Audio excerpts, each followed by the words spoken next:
Welcome back. We will be doing part 3, chapter 6, Gone with Your Oppressions. I'm for Negro suffrage in every rebel state, said Thaddeus Stevens in the House of Representatives on January 3rd, 1867. If it be just, it should not be denied. If it be necessary, it should be adopted. If it be a punishment to traitors, they deserve it. Stevens' speech was on behalf of a bill with a new plan for reconstructing ex-Confederate states, unless the rebel states, before admission, should be made Republican in spirit and placed under the guardianship of loyal men. Stevens warned, all of our blood and treasure will have been spent in vain. While debate on that bill continued, Congress remained on the move. On January 8th, it gave the vote to all male residents of the District of Columbia, 21 years of age and older. Exceptions include men who had aided the rebellion. Congress was just getting started. Over President Johnson's veto on March 2nd, 1867, the bill Thaddeus Stevens championed in January became law, known as the First Reconstruction Act and as the Military Reconstruction Act. It ushered in congressional reconstruction in opposition to Johnson's previous measures under presidential reconstruction. The Joint Committee on Reconstruction had concluded that their present condition, former rebel states except for Tennessee, were not entitled to be in the Union. Under the First Reconstruction Act, 10 Confederate states were declared conquered territory. They were put under military rule in 5 districts. Commanders of military districts were charged with protecting all people's rights and crushing all violence and disorders. These commanders had oversight over the election of delegates, black men to be among them, to new state constitutional conventions. The new constitutions had to give black men the right to vote, and Congress had to approve those new constitutions. What's more, no state would be restored to the Union until it ratified the 14th Amendment, with Tennessee did back in the summer of 1866. A total of about 20,000 troops were stationed in these districts. Military District Number 1, Virginia. District 2, North and South Carolina. Military District 3, Alabama, Florida, and Georgia. Military District 4, Arkansas and Mississippi. Military District 5, Louisiana and Texas. While legions of white Southerners felt trampled upon and only saw miserable, dark days ahead, millions of blacks were full of hope. Finally, they would have a voice. Finally, they would be able to put forth their vision of the nation's remaking. Congress further fostered that hope when, on March 23rd, and again over Johnson's veto, it passed the Second Reconstruction Act. For one, this law put the military commanders of the 5 districts in charge of elections, starting with voter registration. In July 1867, Congress passed the Third Reconstruction Act. Among other things, it empowered district commanders to remove people from office. Black participation in state constitutional conventions varied. Take Alabama's held in Montgomery, November 5th, December 6th, 1867. Although about 45% of its population was black in 1860, its convention's 100 delegates, only 18 were black. However, nearly 80 of its white delegates were Republicans. Of the 169 delegates to Georgia's convention, December 9th, 1867, March 11th, 1868, 37 were black, although black people composed approximately 45% of the population in 1860. One student Reconstruction retired Marine Corporal Colonel Samuel Taylor nevertheless called the delegates a most remarkable group, adding that it were more representative of the state as a whole than any other elected body in the history of Georgia, and embodied a dramatic shift from antebellum Georgia, where the port city of Savannah and the great coastal planters were the economic and political power center. South Carolina's Constitutional Convention in Charleston which commenced on January 14, 1868, and closed on March 17th, had the highest percentage of black representatives. More than 70 of its 124 delegates were African descent. Black people made up about 60% of the population in 1860. I remarked in a former letter that the colored men in the convention possessed by long odds the largest share of mental caliber, wrote the New York Times correspondent Q in late January 1868 of the South Carolina Convention. They are the best debaters. Some of them are peculiarly apt in raising and sustaining points of order. There is a homely but strong grasp of common sense in what they say. These delegates included the formerly enslaved Union veterans, Prince Rivers and Robert Smalls. The new state constitution these black men and their white colleagues drafted was quite enlightened and progressive for both black and white people. It included public assistance for the elderly, the poor, the disabled, ended debtors' prison, and no longer required an office holder to be property owner. South Carolina's new constitution also established mandatory free public schooling for all, though sadly it would be years before this went into effect. Robert Smalls was among the delegates who really pushed for free public schools. He also advocated women's suffrage. All in all, of the roughly 1,000 delegates to the state conventions in 10 former Confederate states, more than 25% were black men, artisans, farmers, owners of restaurants and grocery stores. Some had been born free, others had been formerly enslaved. They proved just how wrong the president of the Confederacy, Jefferson Davis, and his supporters had been. Black people were fit to govern themselves. It was a watershed moment in America. In the summer of 1868, the 14th Amendment became part of the Constitution, and even Confederate states were back in the Union.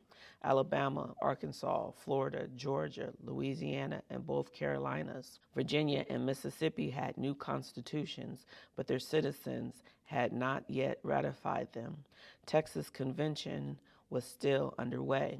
Historian Eric Foner estimates that under congressional Reconstruction, some 2,000 black men were elected or appointed to public office. They were mayors, marshals, school superintendents, postmasters, city council members, justice of the peace, police officers, sheriffs, state treasurers, state legislatures. 16 served in the U.S. Congress. Those congressmen included Hiram Revels, born free in North Carolina. On February 25, 1870, this minister and educator, who had made Mississippi home after the war, would become the nation's first black U.S. senator. Also in the 1870s, the freeborn pastor of Mother Emanuel AME Church in Charleston, South Carolina, and newspaper editor Richard H. Kane would serve 2 non-consecutive terms in the U.S. House of Representatives. This heroic Robert Smalls would also become a national lawmaker. After representing Beaufort in South Carolina's Senate and House of Representatives, Smalls would serve 5 non-consecutive terms in the U.S. House of Representatives. In Graham, North Carolina, Wyatt Outlaw had a say in the running of the local government when he became a town commissioner. Prince Rivers was a member of the South Carolina House of Representatives representing Edgefield County, then Aiken County, which he co-founded with 2 other black men in 1871.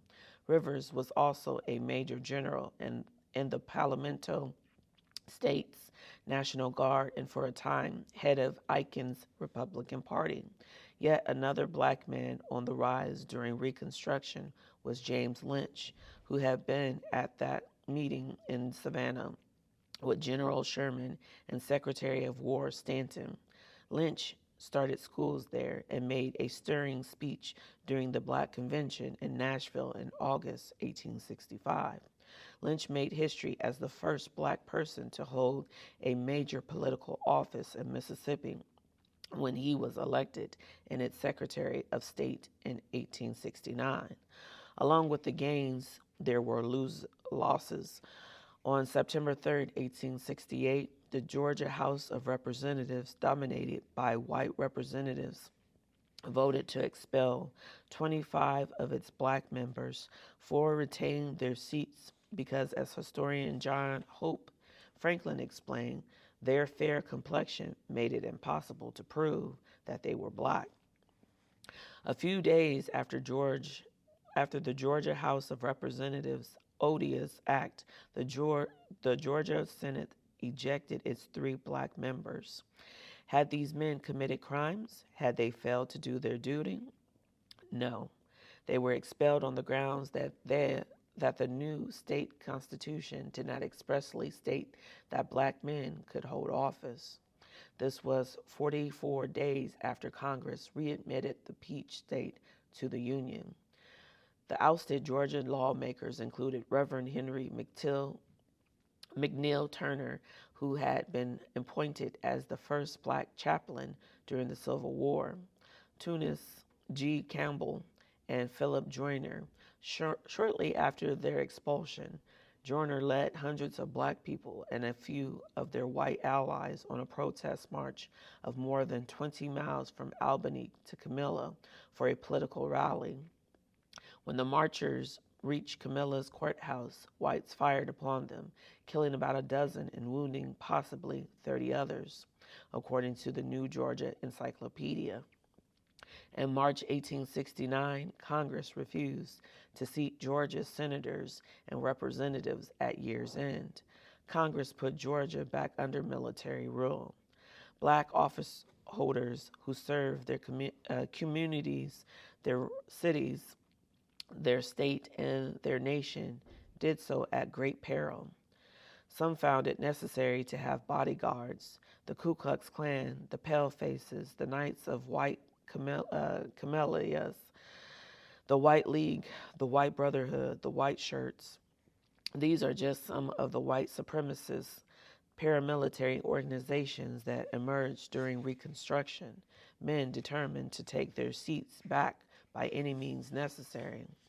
On the night of February 26, 1870, a bleak and rainy night, "Oh, Daddy," cried Wyatt Outlaw's 6-year-old Oscar. A gang of 60 or more Klansmen had marched by torchlight to the outlaw home and then battered down the front door. Once inside, they knocked Wyatt Outlaw's mother to the floor and proceeded to kick and stomp this woman in her 70s. With Outlaw in their clutches, they dragged the 50-year-old widow from his house and beat him, and they made their way to an elm tree. They strung Wyatt Outlaw up on a branch that faced the courthouse, a sign affixed to the chest that read, "Beware. Ye guilty parties, both white and Black." Wyatt Outlaw martyrdom was not in vain. After being ratified on February 3rd, on March 30th, 1870, the 15th Amendment became part of the Constitution. The right of citizens of the United States to vote shall not be denied or abridged by the United States or by any state on account of race, color, or previous condition of servitude, said the amendment, with no mention of sex. The amendment also stated that Congress had the power to enforce this article by appropriate legislation. Also on that day, Texas gained readmission to the Union. Virginia had gained its readmission in late January, and Mississippi in late February. In July 1870, Georgia would be back in the Union too. Now what? With Union back together, with African Americans bona fide citizens, with Black men possessing the vote, the right by which all others could be secured, as Frederick Douglass once said, would the nation now move forward? Would progressive ideas prevail? All right, we will stop there and we will pick up with the next chapter later. Welcome back, part 3, White Reign of Terror. It terrified and subdued Louisiana. It swept over Texas. Mounted and disguised ruffians rode through Mississippi in 1871, breaking up the colored schools and driving away preachers and teachers, wrote Eugene Lawrence in the Ku Klux Klan Conspiracy, which appeared in an October 1872 issue of Harper's Weekly. Continued Lawrence, they covered western Tennessee. They murdered, whipped, and tormented in North Carolina. In Georgia, we are told whole counties of colored voters are disenfranchised by the terrors.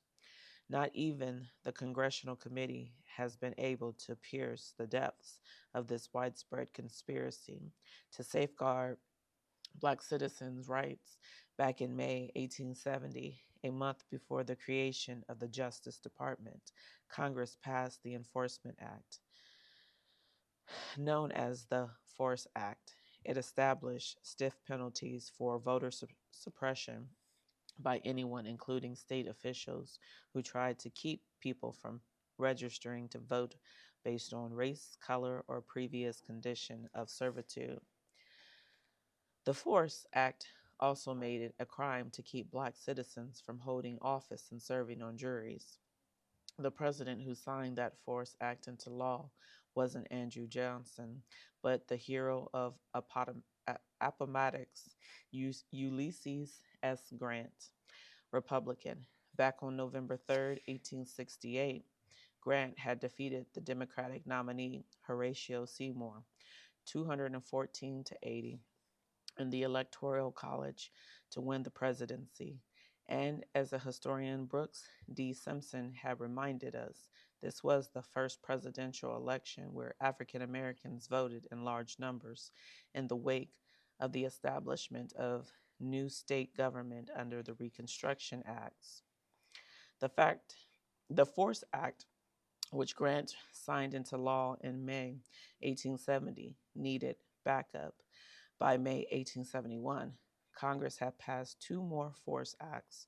One empowered the president to use military force against terrorists and put lawless places under martial law, which happened to 9 South Carolina counties in the fall of 1871. According to Grant biographer Gene Edward Smith, that year, under the watch of Justice Department Chief Amos Ackerman, more than 3,000 Klansmen were indicted. 600 Klansmen were convicted, writes Smith, and 65 ringleaders imprisoned for up to 5 years at the United States Penitentiary in Albany. Along with physical violence and threats of violence, Black office holders and their people contended with psychological warfare. Black lawmakers were often ridiculed and lampooned in newspapers, presented as buffoons, brutes, and beasts. Despite the rounding up of white terrorists under the Force Acts, Black voter suppression continued along with violence against Black people and white Republicans. On Easter Sunday, April 13th, 1873, Colfax, Louisiana, in the heart of the Red River Valley, became a war zone. This was in the aftermath of the hotly contested election of 1872, which resulted in rival governments in Louisiana. A radical Republican won, and a fusion ticket of Democrats and conservative Republicans in early 1873. Louisiana was under Republican rule, and tensions remained high. Those tensions increased after the Bayou's state radical Republican governor, William Kellogg, removed Grant's parish's sheriff and judge, both Democrats, and replaced them with radical Republicans. So on that Easter day, members of the White League descended upon Colfax, the parish seat Black men made the town's courthouse their fortress, but to no avail. They were outgunned. The White Leaguers not only fired into the building, they set it on fire. When black men, having laid down their arms, fled the flames under a flag of truce, many were shot dead. Others had their throats cut. A few were hanged.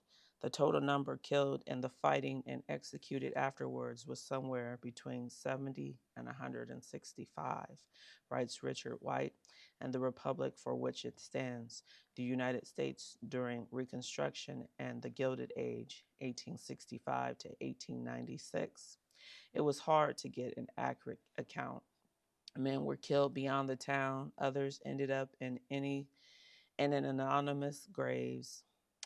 3 white men died that day in Colfax. In the 1920s, a monument to them was erected in Colfax's white-only cemetery with the following inscription: in loving remembrance, erected to the memory of the heroes Stephen Parrish, James West Hadnot, Sidney Harris, who fell in the Colfax riot fighting for white supremacy, April 13th, 1873.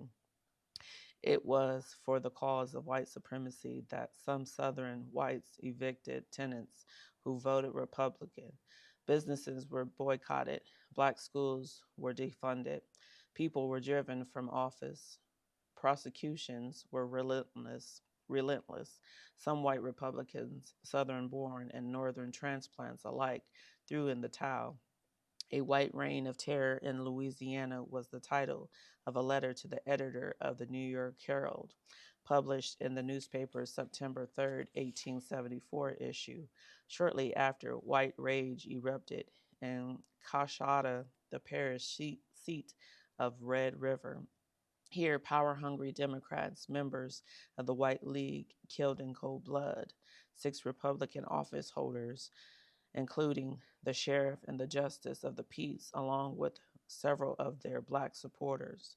The Vicksburg riot was the title of a January 5th, 1875, piece in Silver City, Idaho's Owyhee Daily Avalanche on December 7th, 1874, when several hundred black men of Warren County, Mississippi, marched on Vicksburg in protest of the illegal ouster of a black sheriff, Peter Crosby, and other black officials. White men started shooting. For another 10 days, some of the young white participants, joined by reinforcements from across the river in Louisiana, stayed on the warpath, wrote Stephen Hahn in A Nation Under Our Feet, Black Political Struggles in the Rural South from Slavery to the Great Migration. When the violence ended, at least 29 black people were dead, and a great many more had been wounded and terrorized. The reign of terror seemed unceasing. Race Feuds in Mississippi was the title of the New York Evening Post, gave a September 7th, 1875 report on a massacre in Clinton, Mississippi.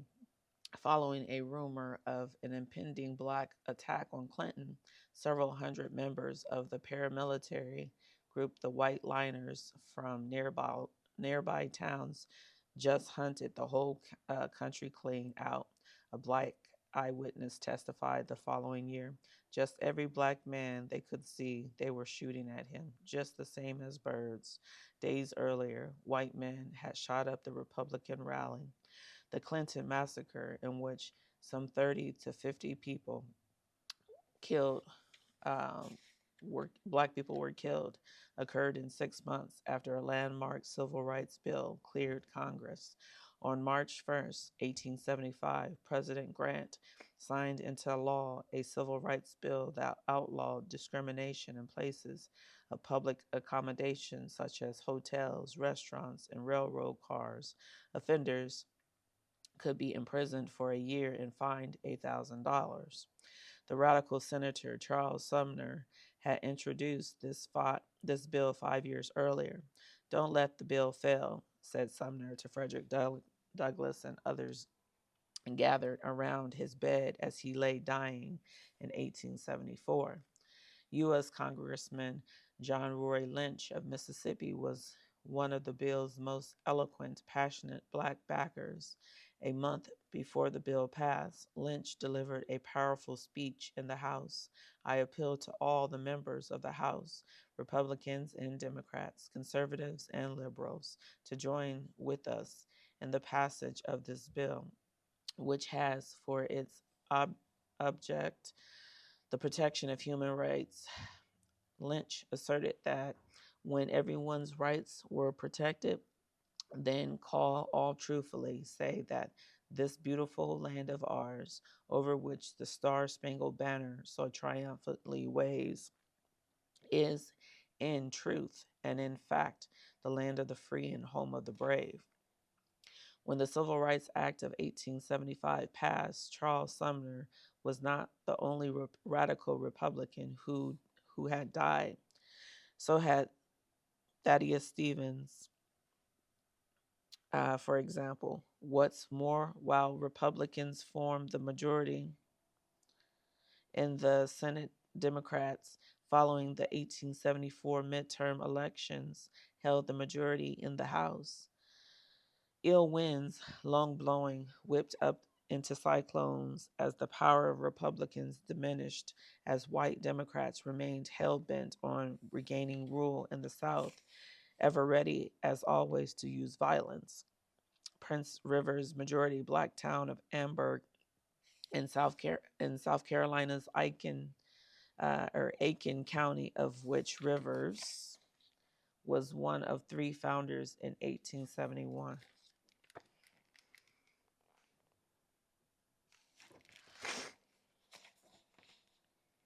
Came under attack in the summer of 1876 following a black-white clash on the 4th of July.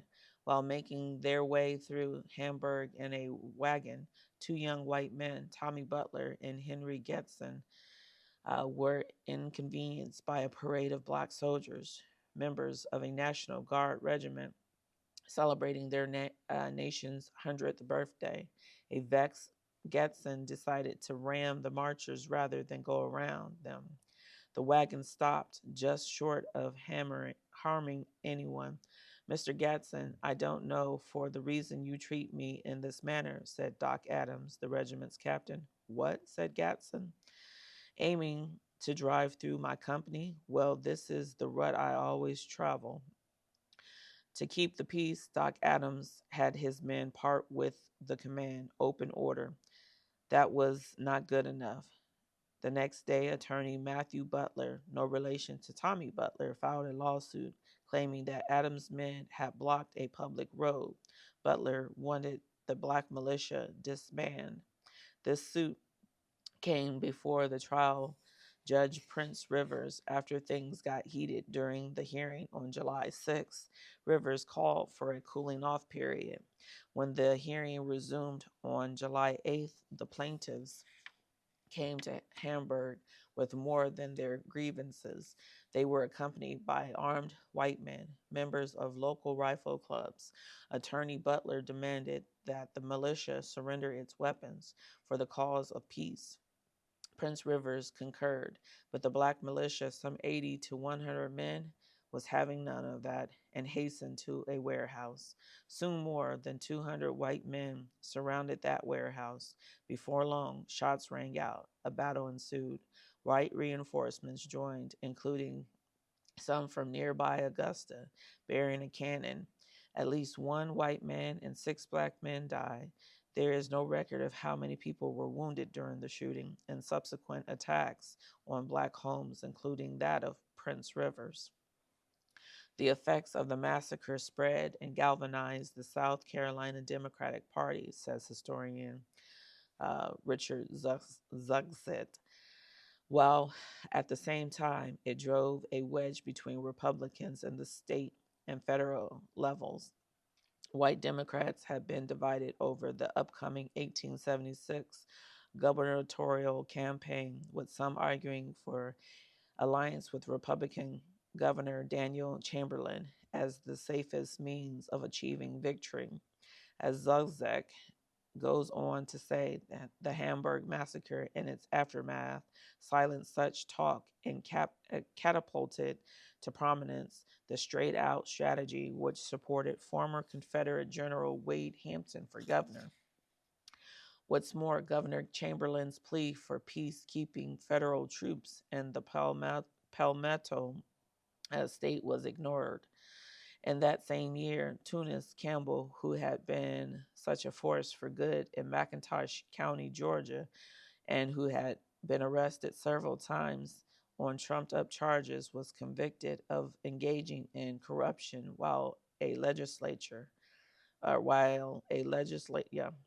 the 63-year-old man was sentenced to a year of hard labor. On or about the 12th of January, 1876, the guard from the state prison came about 7 o'clock a.m. and handcuffed me, and with a chain about 12 feet long, dragged me along the street of Savannah to the Central Railroad, and then took me to 140 miles from Savannah to a prison camp on the plantation of Colonel Jack Smith's in Washington County, state of Georgia. Campbell writes in his 1877 memoir, Suffering of the Rev. T.G. Campbell and his family in Georgia. It is impossible to describe the way in which prisoners were worked, Campbell continued. They were taken out as soon as they could see, both in winter and in summer, and kept to work as long as it was light, with 1 hour for dinner. Prisoners who couldn't keep up with the workload, chopping wood, for example, were beaten most unmercifully with a leather strop or a buggy trace. These beatings ranged from 50 to 100 lashes. The year of 1876 also marked one of the most controversial presidential elections in U.S. history, and its outcome would signal the end of Reconstruction. Chapter 8, To the Storm, to the Whirlwind. In the year of the nation's centennial, the Democratic Party fielded Samuel Tilden, New York's rather dour, taciturn governor who had waged a valiant anti-corruption campaign in the Empire State. The Republican Party fielded a governor too, Ohio's Rutherford B. Hayes, a former Union general. The jovial Hayes had generally supported the radicals when it came to Reconstruction, but as Ari Hugelboom tells us, by 1876, Hayes had begun to consider a policy that would allow local self-rule without military intervention for the South if white Southerners would respect the political rights of blacks. The Republican Party also paid lip service to safeguarding the rights of the nation's black citizens in the elections of 1876. The general consensus in the party was the Reconstruction had run its course. Republicans, not all but enough, were weary, very weary of Reconstruction. Their weariness stemmed from economic anxiety, charges of corruption throughout a seemingly ever expanding federal government, the violent killing and wounding of black people, and reigns of terror that came with every election season in the South, and a growing feeling that the federal government could not sustain sending and federal troops to quell the unrest. Southern Democrats have been very effective in intimidating black voters with targeted terrorism and sadistic demonstrations of force. In addition to the Republican Party needed to get its house in order. Back in the presidential election of 1872, there had been a split in the party. The liberal Republicans, a faction that favored the end of radical Reconstruction, nominated New York Tribune editor Horace Greeley to run against the incumbent Ulysses S. Grant. Democrats threw their support behind Greeley. Grant won, but the party was fractured. What's more, Grant's administration had been tainted by scandals. In one case, government officials in the league with alcohol distillers and distributors in the Midwest cheated the federal government out of liquor related taxes. President Grant's personal secretary, Orville Babcock, was among the men and grand jury indicted as a conspirator in the whiskey ring in December of 1875.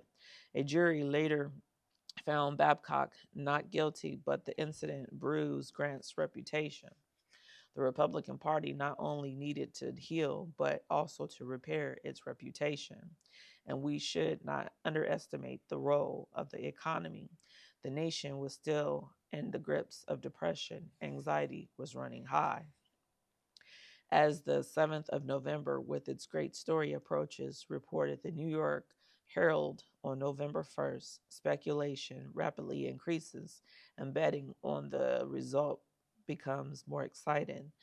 The pool rooms are nightly crowded with eager throng, including ready backers of the candidates of both parties. Newspapers made different calls while votes were being counted. On November 8th, the Providence Evening Press wagered that in all likelihood the next president of the United States would be Samuel Tilden. The following day, Chicago's Inter-Ocean placed its bet on Rutherford B. Hayes under the headline, "Not Yet, Sammy." There were 369 electoral votes up for grabs. On election night, Hayes had 165. Tilden, who narrowly won the popular vote, had 184 electoral votes. He needed just one more vote to be the victor. 20 electoral college votes were in dispute. One was in Oregon. 19 were in 3 former Confederate states, Florida, Louisiana, and South Carolina, the only southern states with Republican governments. In these states, both parties claimed that their candidate had won. Democrats and Republicans accused each other of ballot box stuffing and other forms of fraud. Republicans charged Democrats with using bribes and intimidation tactics to suppress black votes. The nation was on high alert as it waited for December 6, 1876, the day the Electoral College was to meet. That day came and went. The election remained up in the air for weeks. During the wait, there were wars of words, physical fights, and fear of another civil war. To cut through the chaos and confusion, Congress created an electoral commission in late January 1877. This 15-member decision-making body was comprised of 5 U.S. senators, 5 U.S. representatives, and 5 Supreme Court justices. 7 were Democrats, 8 were Republicans. On Monday night, February 26, 1877, Republican and Democratic operatives secretly met at Wormley House, a posh black-owned hotel a block away from D.C.'s Lafayette Square. For hours, these men engaged in horse trading, for example, over federal funds for the building of railroads and other infrastructure projects in the South, and over cabinet posts and other high-ranking government jobs. For Democrats, the biggest issue was the removal of federal troops from the Louisiana and South Carolina state houses. These were the last remaining federal troops in the South. They would let Hayes become the nation's 19th president if he agreed at long last to remove the troops. Inauguration Day, March 4th, 1877, fell on a Sunday, so the ceremony was held on the 5th.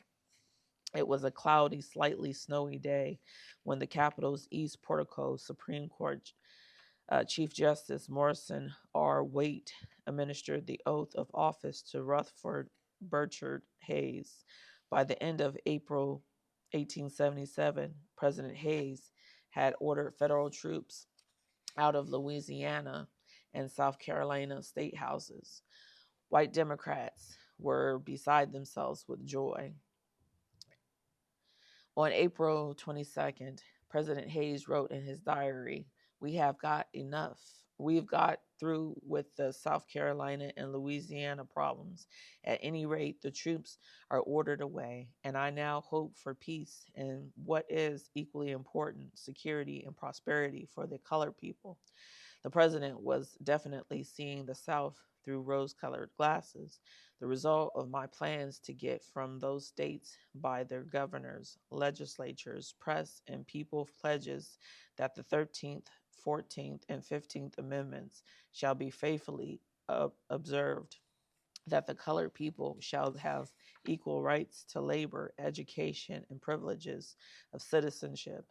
I am confident that this is good work. Time will tell.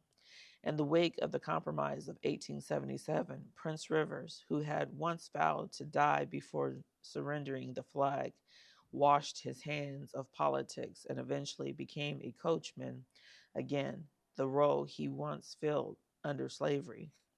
Like millions of other African Americans, Rivers no doubt braced himself for bleak and midnight days.